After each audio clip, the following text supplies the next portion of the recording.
말씀 함께 보겠습니다. 시편 51편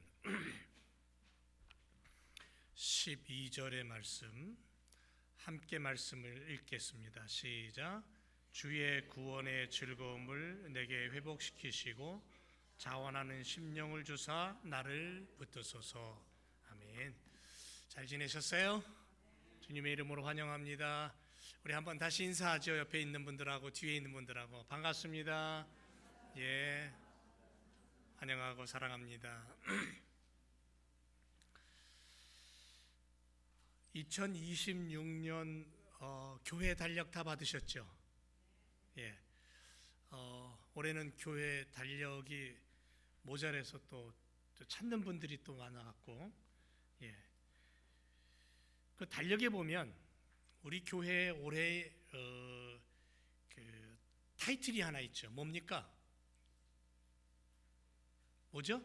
달력에 교회 표나 올해 우리 교회의 어떠한 주제 이렇게 얘기할 수 있는데 뭐죠?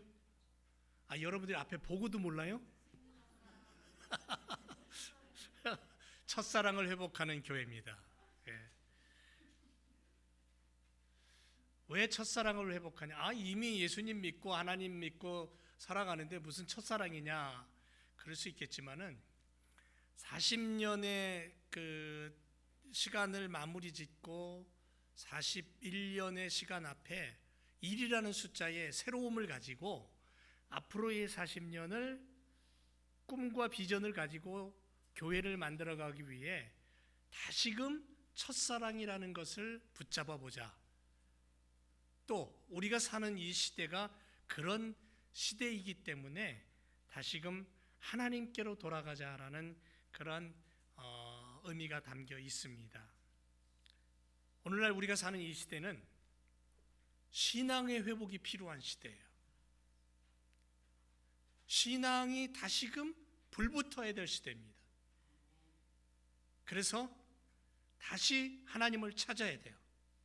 그 하나님이 주신 첫사랑 엘로힘의 하나님의 힘과 능력을 다시 찾아야 돼요. 그 다음에는 예수님을 다시 만나야 돼요. 예수님을 다시 우리 안에 회복해야 돼요. 예수님 하면 생각나는 게 뭐죠? 십자가입니다.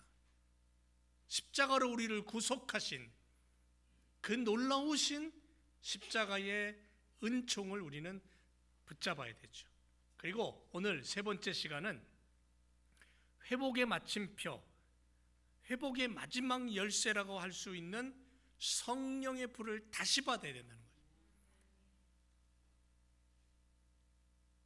엘로힘의 하나님을 다윗은 고백했어요. 창조 때 무에서 유를 창조하시던 그 하나님의 놀라우신 손길, 없는 곳에서 있게 하신 그 하나님의 새로움을 들여다보고 내 속에 정한 마음을 허락해 주세요. 창조해 주세요. 새 마음을 넣어 주세요. 그런 마음으로 엘로힘의 하나님, 그 창조의 하나님을 붙잡는 시간, 나의 삶의 옷을 여기 꼬매고 저기 꼬매고 수선하는 것이 아니라 내 몸에 잘 맞듯이 새로운 옷을 만들어 해 입는 것처럼 오늘 이 시대에 2026년도에 새로운 옷으로, 새로운 신앙의 옷으로 나를 단장하자, 그런 의미가 담겨 있죠. 다윗은 하나님의 생명의 능력이 내 안에 임재하기를 소원합니다. 죽을 수밖에 아니 이미 죽어버린 존재인 우리들을 하늘 보좌를 뒤로하고 이 땅에 오셔서 우리의 죄와 불의함과 우리의 연약함을 대신 매를 맞고 십자가를 지고 양손과 양발에 못을 박히고 머리에 가시 면류관을 쓰고 온몸이 피스통이 되면서 십자가 위에서 죽으신 예수 그리스도를 바라보는 그 순간 우리는 어둠에서 해방되고 죄가 씻김받고 지옥의 백성이 하늘의 백성으로 회복되는 놀라운 축복과 영광이 있음을 다시금 깨닫고 주의 성신을 내게서 거두지 마소서 고백했던 다윗처럼 성공보다 귀한 것은, 잘 먹고 잘 사는 것보다 더 귀한 것은 주의 말씀이 내 안에 들어오고 주님과 동행하는 삶을 살아가는 것, 그것이 더 중요하다. 내 안에 성령의 임재로 말미암아 예수 그리스도의 새 생명이 자리 잡기를 소원하는, 이런 복잡하고 어려운 시대를 사는 성도들에게 임재의 생명력이 얼마나 중요한가, 십자가의 주님을 붙잡고 살아가는 것이 얼마나 중요한가를 다시 깨닫고 다시금 붙잡아야 될, 다시금 만나야 될 예수 그리스도의 십자가인 줄 믿습니다. 그리고 오늘은 모든 회복의 여정을 우리의 삶의 능력으로 바꿔놓는 마지막 열쇠라고 할 수 있는 성령의 불을 받아야 된다. 성령의 불. 여러분, 회개만으로 충분하지 않아요. 용서의 확신만 가지고는 아직 부족합니다. 회개는 우리를 깨끗하게 해줍니다. 그러나 깨끗하게 씻겨진 그릇이 다시 쓰임을 받으려면 뜨거운 불에 의한 연단과 채워짐의 축복이 있어야 됩니다. 우리가 다시 사는 거, 내가 다시 숨 쉬는 거, 내가 다시 걷고 움직일 수 있는 거, 마침내 내가 사명의 현장으로 뛰어들어갈 수 있는 그 힘과 그 용기는 세례, 성령의 세례, 성령 하나님의 불의 임재밖에 없다라는 거죠. 다윗의 절규를 우리가 귀담아 좀 들을 필요가 있겠죠. 본문 12절에 보면 다윗은 화려한 왕궁의 노래를 지금 하고 있는 게 아니고요, 벼랑 끝에 선 한 영혼의 처절한 생존 보고서가 12절의 고백입니다. 주의 구원의 즐거움을 내게 회복시키시고 자원하는 심령을 주사 나를 붙드소서. 여러분, 다윗은 어마어마한 왕이었어요.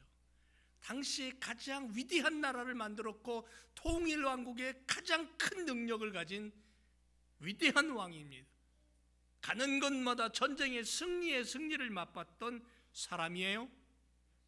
그런데 다윗이 지금 시편 51편에서 고백하는 그 마음은 뭐냐면, 왕위의 보존 때문에, 자기 체면의 회복 때문에 이 고백을 하고 있는 게 아니에요. 이 시편을 쓰고 있는 게 아니라는 거예요.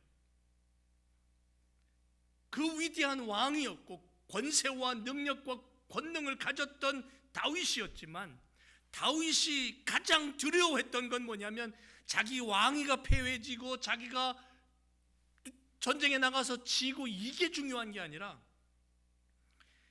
다윗의 가장 큰 두려움은 영적인 마비가 오는 거였어요. 영적인 마비. 하나님을 사랑했던 그 모든 것이 언젠가부터 짐이 되어버렸던 마음, 의무가 되어버렸던 자신의 메마름, 그걸 발견한 거예요. 하나님, 죄만 용서해 주세요, 체면만 좀 회복해 주세요, 그렇게 기도하고 있는 게 아니에요. 지금 다윗이 진정으로 갈망하는 것은 뭐냐면, 다시 하나님을 기쁘게 섬길 수 있는 마음을 주세요. 다시 기쁨으로 순종할 수 있는 영적인 에너지를 좀 주세요. 다시 뜨거운 마음으로 영혼을 사랑하고 복음을 전할 수 있는 그런 불붙는 그 마음, 그 열정을 좀 내게 주세요.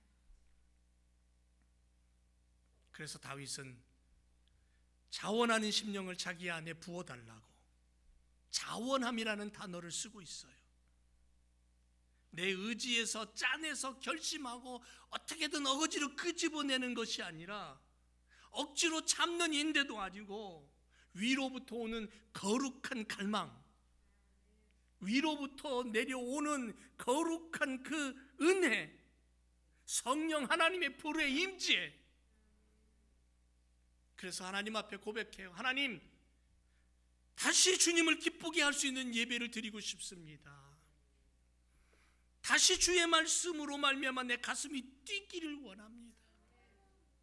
다시 기도의 즐거움을 맛보기를 원합니다. 하나님, 이 뜨거운 자원함이 회복될 때에 비로소 우리는 죄의 중력에서 벗어나 하나님께로 날아오를 수 있는 거예요.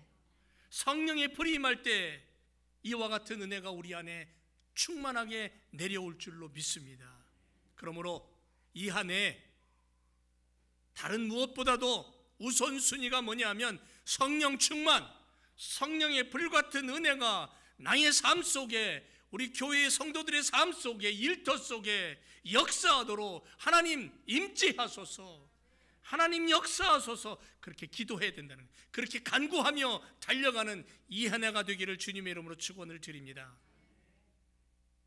성령의 불이 임할 때 일어나는 세 가지의 기적이 있습니다. 크게 성령의 불이 우리 심령에 떨어지면 우리 삶의 구조 자체가 근본적으로 재편됩니다.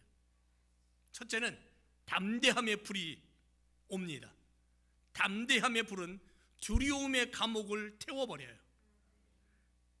성령의 불이 임하면 우리 안에 두려움이라는 찌꺼기가 태워져서 사라집니다.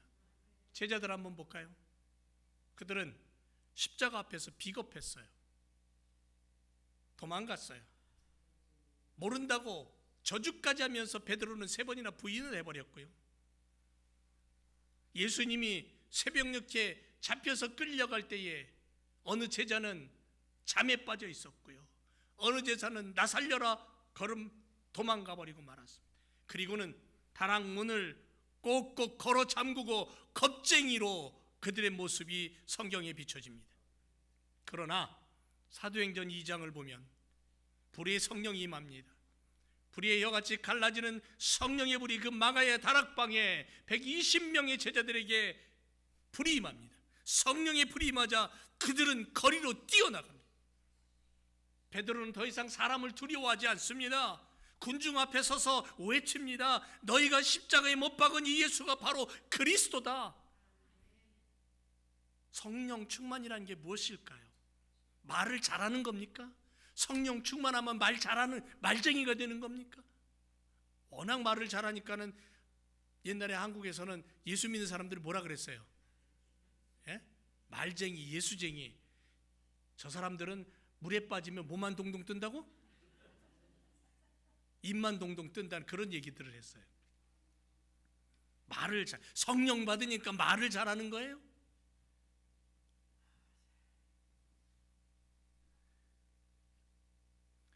성령 받으니까 확신이 생기는 거예요. 내가 믿는 예수님이 누구인가를 분명해지고 십자가의 길이 왜 옳은지 깨달아지고 그 길을 따라가는 것이 손해가 아니라 영광임을 깨닫게 되는 거예요. 그래서 성령 받은 사람은 불 속으로 뛰어들듯 세상 속으로 뛰어들어서 도망치던 사람이 증인이 되는 삶을 사는 거예요.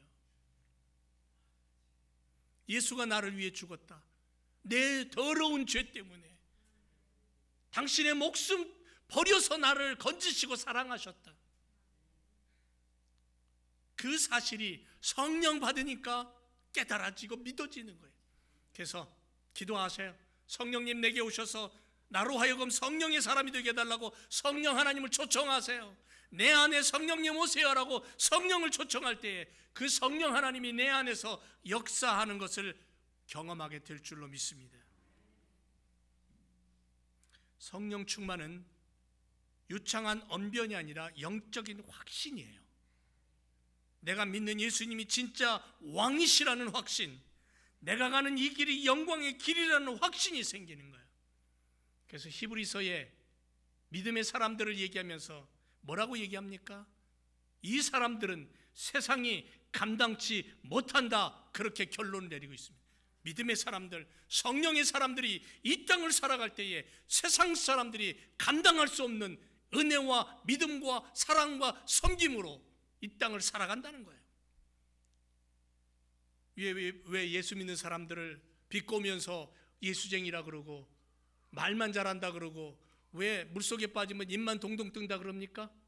왜냐하면 삶이 없기 때문에 그래요. 성경의 사람이라면 성경의 하나님이 나의 삶을 통해 드러나야 되는데, 내 삶 속에 성경의 하나님은 보이지 않고 나의 이익과 내 요구와 내 욕망만 보이니까 그런 말들이, 그런 비꼬의 말들이 나오는 거 아닌가요? 부귀 영화 평안과 향락을 밀어내 버리고 목숨 걸고 복음의 불모지로 뛰어들어가는 복음의 사람들에게 무엇이 들어있을까요? 우리 교회는 그걸 너무도 잘 알고 있습니다. 우리 교회에서 파송한 젊은 선교사 내외가 지금 무슬림 땅에 들어가서 사역을 하고 있어요. 그들은 맨하탄에서 좋은 직장을 잡아가지고는 거기서 살면 정말 1년에 수십만 불을 벌 수 있고 남부럽지 않게 살아갈 수 있는 실력을 갖춘 자들이었어요. 근데 왜 그 땅으로 지금 들어가서 복음을 전하며 그 어려운 생활을 합니까? 확신이에요. 영적인 확신. 죽어가는 영혼들을 건지겠다는 확신. 그들 속에 성령의 불이 임하자 죽어가는 영혼들을 향하여 모든 것들을 포기하고 그 땅에 들어가서 그 영혼들을 섬기면서 살아가잖아요. 40년의 역사 속에 자체 선교사, 평신도 선교사를 세 가정 파송한 우리 교회, 힘이 어디서 나오는 거예요? 우리가 물질이 많아서 합니까? 우리가 재주가 있어서 하는 겁니까? 인원이 많아서 하는 거예요? 아니죠. 성령 하나님의 임재와 하나님의 능력과 하나님이 주시는 그 은혜가 있기에 우리가 그 일을 감당하는 거 아니에요? 모슬렘 땅속으로 파고드는 이유가 뭐예요? 하늘 영광, 영원한 생명의 확신이 있고 십자가의 구원이 있기 때문에 파고드는 거예요. 이러한 일들을 감당한 우리 제일교회, 주님이 축복하실 줄로 믿습니다. 여기서 멈추면 안 돼요. 우리가 잘했으니까 여기서 멈추자, 그건 교만이에요. 여기서 멈추지 말고 더 담대하게 성령의 불의 역사를 믿고 그 불이 번져가기 위해 이 지역사회와 더 많은 선교사들을 파송하는 그 일을 우리가 감당해야 될 줄로 믿습니다. 제가 40년의 목회사역을 길을 걸어오면서 수많은 선교사들, 제가 지나온 교회들을, 많은 교회는 아니었지만 지나온 교회들을 돌아보면 그 교회에 함께 훈련시켰던 젊은이들이 선교사로, 목사로, 사모로, 주의 일꾼으로 살아가는 모습을 지금도 보게 돼요. 하나님이 부족한 저를 통해 복음의 역사를 이루기 위해서 인도해 가셨던 것을 깨닫게 돼요. 그리고 이제 저도 그런 기도를 많이 합니다. 나도 언젠가는 선교사로 파송돼야 되겠다. 종호한테 오늘 아침에 종호하고 통화했거든요. 우리 백종호 선교사하고 통화를 했는데, 야, 나도 언젠가는 선교사로 나갈 거야 그랬더니 종호가 한다는 얘기가, 저기 선교지에다가 센터 마련할 테니까 오세요.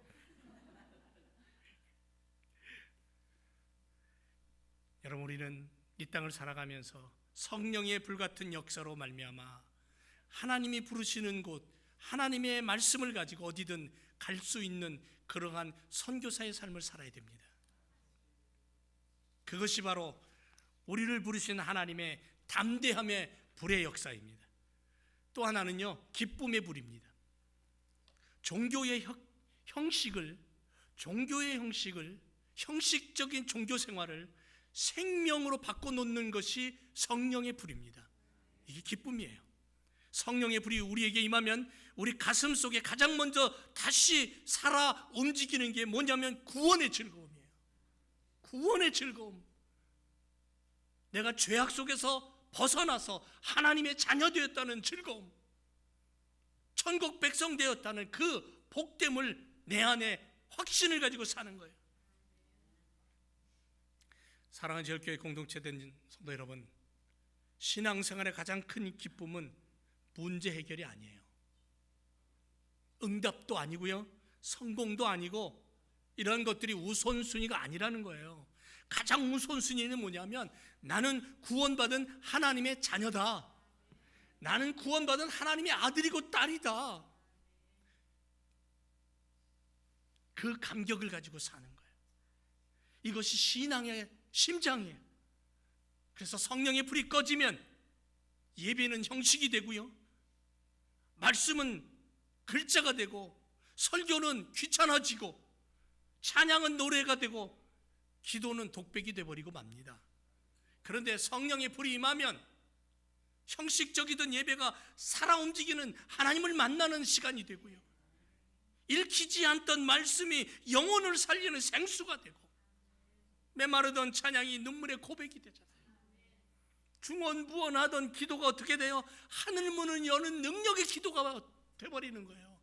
그래서 붙잡고 기도하면 응답이 오고 치유가 오고 역사가 나타나는 거죠.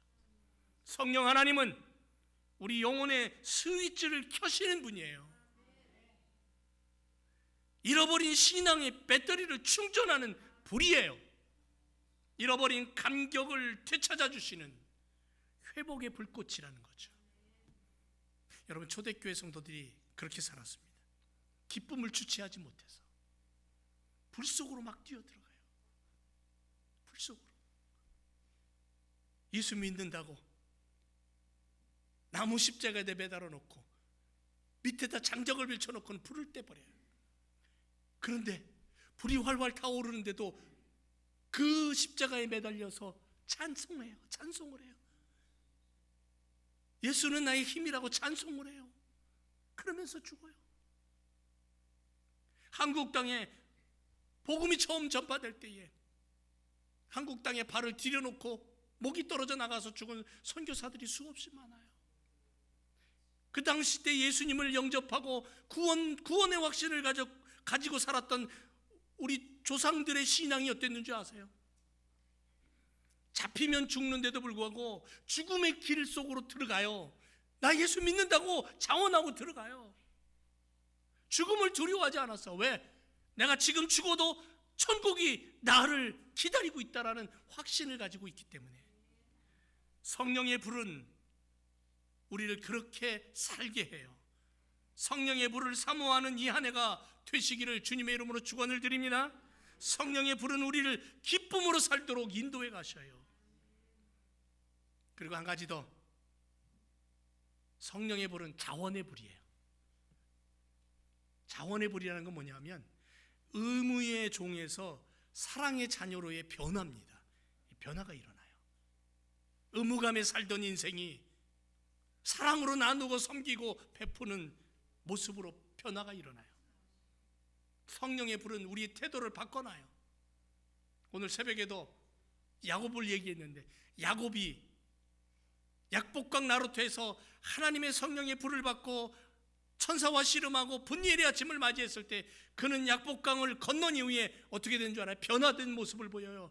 맨 뒤에 쫄래쫄래 쫓아가던 그가 이제는 약복강 나루를 건넌 이후에는 맨 앞장 서서 가요. 변화가 일어나는 거예요. 해야 한다는 무거운 짐이 하고 싶다는 즐거운 특권으로 바뀌어버리는 거죠. 억지가 기쁨으로, 의무가 특권으로, 부담이 감사로. 그래서 사도 바울은 뭐라고 고백합니까? 내 안에 계신 이가 세상에 있는 이보다 크다. 내게 능력 주시는 자 안에서 내가 모든 것을 할 수 있다. 이 고백이 있을 때에 자원함이 생기고 용기가 가득해지고 하나님의 영광이 드러나는 믿음의 걸음이 되는 거예요.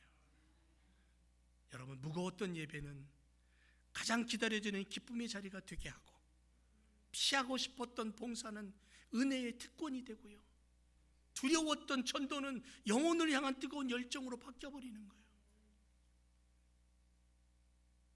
억지로 하는 종교 생활은 우리의 에너지를 소모시키지만 성령의 불이 이끌고 성령의 불이 임하면 기쁨의 에너지가 생산되는 거죠. 그래서 의무의 종에서 사랑의 자녀로 변화가 일어나고 하늘 백성다운의 삶을 세상 앞에 보여주는 걸음을 당당하게 살아가는 거예요. 온기 없는 집안을 한번 생각해 보세요. 오늘은 그래도 좀 따뜻하지만 추우면 집안에 온기가 없으면 어떻게 될까요?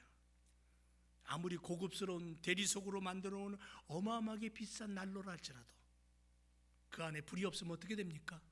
쓸모없는 가구에 불과해요. 저희 집에도 보일러가 가다서다를 반복합니다. 며칠 전에 새벽녘에 추위를 느껴서 나가서 온도계를 보니까 온도가 뚝 떨어져 있어요. 추운 거예요.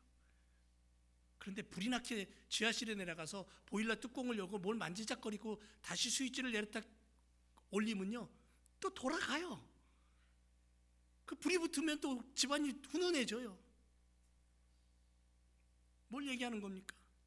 난로의 가치, 보일러의 가치, 디자인이 우선이 아니에요. 값이 우선이 아니고 가장 중요한 건 뭐냐? 불이에요. 불. 타오르는 불. 우리 교회도 우리 가정도 마찬가지예요. 화려한 프로그램, 웅장한 건물, 수십 년의 역사 중요하지 않아요.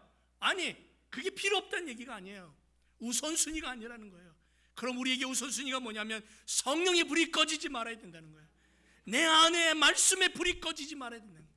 내가 믿음의 사람으로 살아가는 이 능력을 꺼트리지 말아야 된다는 거예요. 그렇게 되면 불이 꺼지면 어떻게 되는 줄 아세요? 냉동고가 되는 거예요. 냉동고. 초라하고 보잘것없고 비록 가진 건 없다 할지라도 성령의 불이 임한 곳에는 하나님의 영광이 드러나고 죽어가는 영혼이 되살아나고 축복과 은혜가 넘치고 감사와 기쁨이 넘쳐서 꽁꽁 얼어붙은 마음이 눈 녹듯 녹아내려 상처받은 영혼들이 치유되어 소망 없는 이들이 다시 소망을 가지고 일어나는 불의 역사를 우리는 보게 될 줄로 믿습니다. 사랑하는 성도 여러분, 2026년 불을 지핍시다. 교회를 뜨겁게 만들자고요. 나로 하여금 우리 교회에 뜨거운 불의 역사를 만들어내자고요. 나로 하여금, 우리로 하여금 성도들이 뜨거워질 때에 우리의 이웃이 뜨거워지고 아내와 남편이 뜨거워지고 그것을 보고 자라는 자녀들이 뜨거워지고 하나님의 나라를 세워가게 될 줄로 믿습니다. 성령님 내게 오세요. 성령님 우리 교회에 오세요. 임재하세요. 불을 내려주세요. 거룩한 화로가 되어 타오르게 하소서. 그런 2026년 되기를 주님의 이름으로 축원을 드립니다. 기도하겠습니다.